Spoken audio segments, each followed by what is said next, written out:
They told you to be polite, to smile, to forgive, to meekly accept being disrespected because it's not worth it. From your earliest days, you learned that goodness is synonymous with self-sacrifice, with kindness being a measure of how much pain you can choke down quietly. But here's the secret truth. The world does not tap you on the shoulder for being non-stop good. It uses you for it. Being nice is not itself a virtue. It isn't strength. All too often, it is submission in the guise of morality. Nietzsche once cautioned, "Take care, lest in removing the fear of God, you remove also the love for God." Your niceness may not be the angel that you believe it is. It could be the mask choking off the realest aspects of you. You've met them before. He's the friend who never says he's sorry but expects you to forgive him always. The credit-stealing coworker. The family member who saps a bunch of your time because they know you can't say no. And you, trying to be good, remain quiet. You tell yourself it's maturity. You call it peace. You disguise it as patience. But let's be real with ourselves. Is it peace or is it paralysis?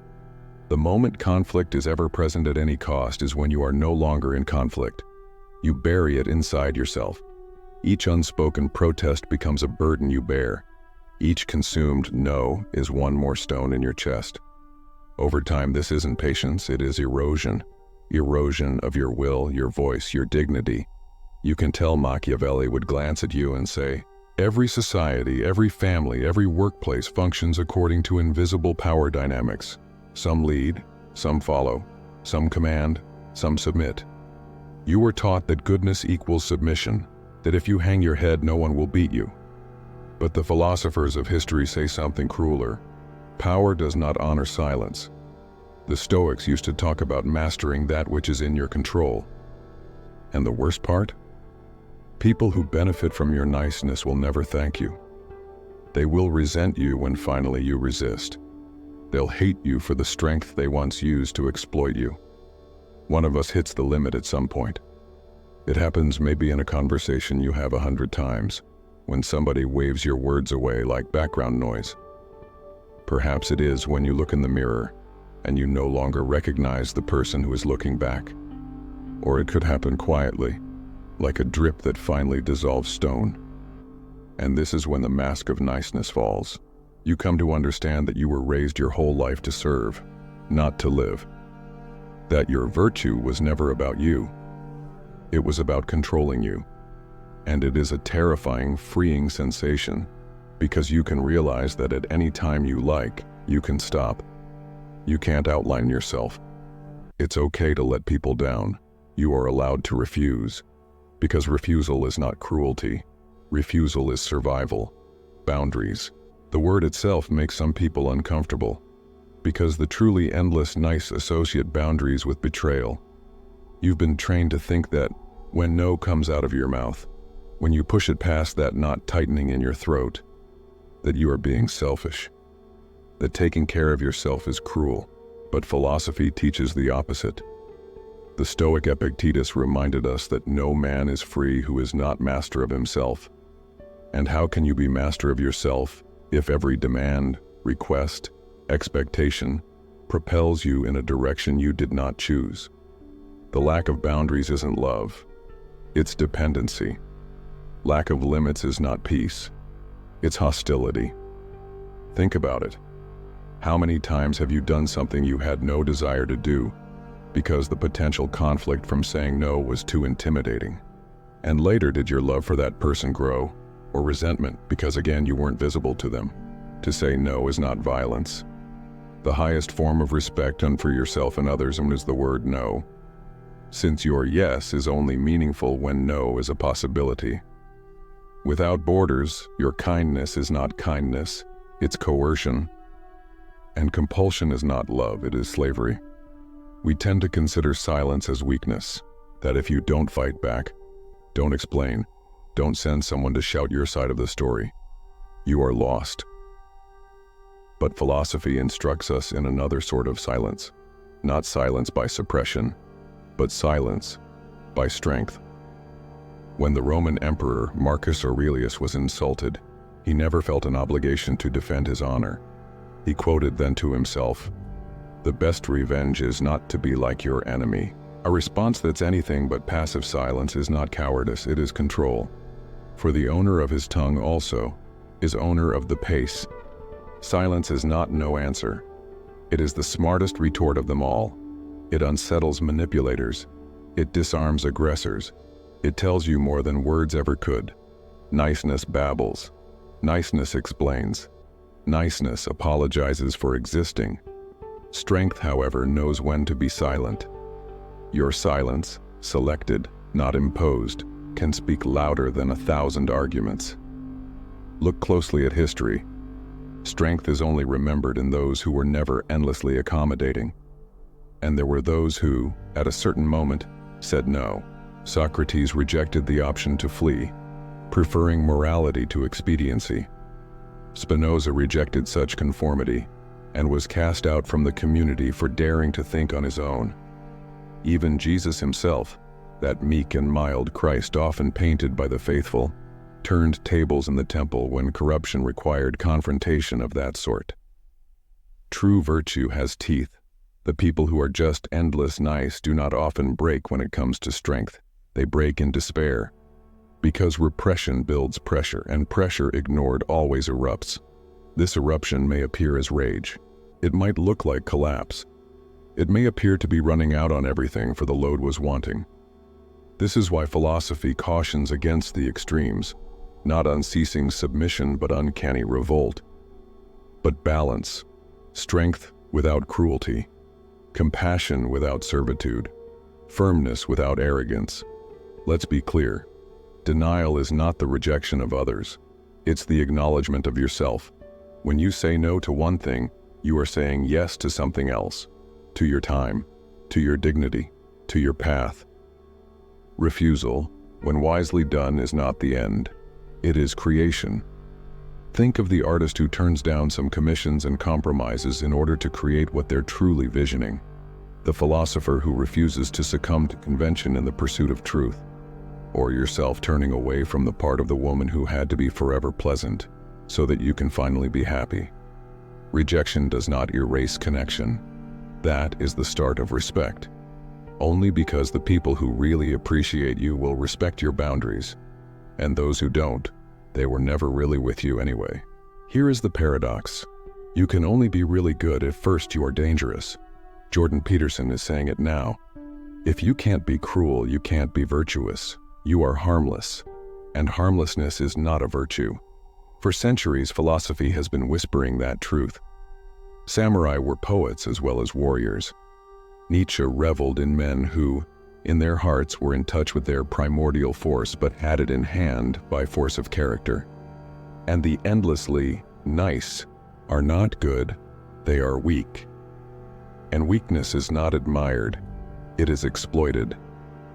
But he that can have power and will forbear, carrieth true virtue. Because they are not silent out of fear, but by choice. Not force, but strength is the basis of their goodwill. Their patience is not a paralysis, but a sovereignty. To be dangerous and disciplined is a virtue in the highest sense. Resentment is the dark side of fake kindness. Each time you say yes when your heart is shouting no, a small seed of resentment is planted. At first you don't see it, and thus you persuade yourself that you're just being a good person. But resentment creeps in, slowly, like ivy. It twines around your thoughts until the day when it throttles the very relationships you had wanted to keep safe. Why? Because no one can bear limitless sacrifice without consequence. The martyr can be lauded in principle, but in practice, nobody wants to be one. Nietzsche cautioned, "Nothing on earth consumes a man more quickly than the passion of resentment." Resentment comes disguised as loyalty. It's the heaviness you brought on yourself by refusing to release the weight of others. It is the fire that's never spoken but burns, which means that philosophy sets us an easy test. If, when you're kind, you feel drained, bitter, unseen, then it's not kindness. It is resentment in disguise. Every culture teaches its people to put on masks. The good child, the obedient worker, the polite citizen. Masks serve a purpose. We can't navigate the world without them, without friction every time we leave the house. But one day, when the mask sticks to your face, you forget who you are underneath it. Even philosophy, that material-seeming activity, exhorts us to unmask, not crazily, not suddenly, but with care. Because if you go through your life smiling when you want to scream, nodding when you want to shake your head, saying please when you want to riot, you are going to end up at the end of your life a stranger to yourself. The problem with ceaseless niceness is not just that people take advantage of you. The thing is, you never encounter yourself. To unmask is terrifying. It risks rejection. It risks conflict. Yet it is also the first act in a journey toward freedom. The mask is comfortable, but ease is not the same as truth. This is one of the harshest truths. You can't live real and not disappoint some people. Disappointment feels like failure. We despise the thought of ourselves being looked down upon. But consider, who ultimately is paying the price when you live to avoid disappointment? You. Because what you approve becomes your prison, and a life spent merely to please others is no life at all. It's a performance. Kierkegaard wrote, "The crowd is untruth." What he was saying was simple. To be consumed by mass expectations is to lose yourself entirely. So courage is not only located in grand heroic acts then. Courage lies in noiseless refusals. The day you say you can't make it. The day you say an inconvenient truth. The day you stop smiling while crying. Real courage is the willingness to let the world down so you can, at last, feel content within yourself. Here's another paradox. The lifelong nice person is in the midst of others but frequently feels profoundly alone. Why? Because their relationships are not based on truth. They are based on performance. And performance, no matter how compelling, is still isolation. True solitude is different. It isn't loneliness, it's alignment. The Stoics, the monks, the sages of every tradition, they pursued solitude not because they disliked people, but because they needed to discover themselves before they could rejoin the ranks of the crowd. When you learn how to be alone and not be afraid, you become stronger than any manipulator. Because being terrified of being left no longer owns you. For silence is now food, not punishment. The person who is good to the point of infinity is afraid of being alone. The man of power takes it on, and it comes back unbroken. If you've spent years, hell, maybe even decades, living as the infinitely nice, then change will feel like death. And in a sense it is. It is necessary that the old self should die in order that the real self may be born. This rebirth isn't instant, it's messy, it's uncertain, it's frightening, but it's necessary. Remember philosophy. Every transformation is destruction before it is creation. The caterpillar can't become the butterfly without first dissolving, and you can't be made whole if you never crack the shell you're in. The other side of infinite niceness is not cruelty. It is resurrection. Imagine a sword. It is ruin in the hands of fools. It rusts in the coward's hands. But to the disciplined, it defends, it protects, it imposes order. Your strength is that sword. If you choke it off, you become weak, unceasingly pleasing, unceasingly exploited. If you unleash it utterly recklessly, you are cruel. But often at some level, people are kind. But if you learn to balance, you become dangerous, and thusly good. This is what Aristotle referred to as the golden mean.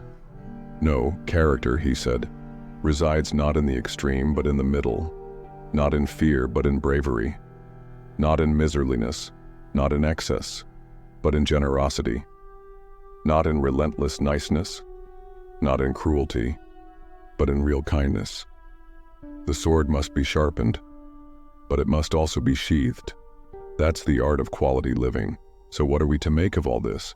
It means that infinite niceness is not the path of virtue. It's the path of self-erasure. It means that borders are not cruelty, nor is silence, nor is refusal, nor is solitude. They're the building blocks of strength. It is to say that in order to be really good, you must also possess the power to be dangerous, and then decide not to use it. Philosophy has forever pointed us in that direction. To be kind, but not weak. To be firm, but not cruel. To exist truthfully, however much it may let others down. The infinitely nice disappear from our universe. But the real, the tough, the disciplined, the threatening but caring, can make a mark. And so you find yourself being asked as much. Are you going to live your life as a pale replica of yourself? Or will you lean into the risk, the bravery, the vulnerability of just being real? Because everything else is only possible once you've stopped being so freakishly nice. Do you finally begin to live?